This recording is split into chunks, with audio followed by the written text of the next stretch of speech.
வணக்கம் நண்பர்களே, வாழ்க வளமுடன். 2/12/2025, அதாவது பரணி தீபம், யமதர்மராஜருக்காக ஏற்றப்படக்கூடிய அந்த தீபம் நல்லபடியாக இனிதே நிறைவடைந்தது. 3ஆம் தேதி நேற்று திருக்கார்த்திகை தீபம். திருக்கார்த்திகை தீபத்தன்று நாம் சிவபெருமானையும் முருகப்பெருமானையும் வழிபட்டிருப்போம். அவர்களுடைய ஆசையை நாம் அனைவரும் பெற்றிருக்கிறோம். நேற்று அதுவும் இனிதே நிறைவடைந்தது. இன்று 4ஆம் தேதி பாஞ்சராத்திரி தீபம்.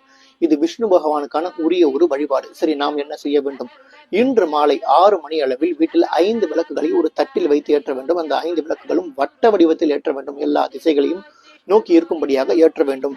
ஏற்றுவதன் நோக்கம் என்ன, காரணம் என்ன, நாம் என்ன பயன்களை பெற முடியும்? அதாவது இப்படி நாம் வழிபாடு செய்யும் போது நம்முடைய வீட்டில் செல்வ வளம் பெருகும், நிம்மதி கிடைக்கும், விஷ்ணு பகவானின் ஆசை நமக்கு பரிபூர்ணமாக கிடைக்கும் என்பதில் எந்த விதமான ஒரு சந்தேகமும் வேண்டாம். பூலோக வைகுண்டம் என்று சொல்லப்படக்கூடிய ஸ்ரீரங்கம் அரங்கநாதர் கோயிலில் இந்த விழா மிகவும் கோலாகலமாக கொண்டாடப்படுகிறது. நாமும் நம்முடைய வீட்டில் கொண்டாடுவோம். நன்றி, வணக்கம்.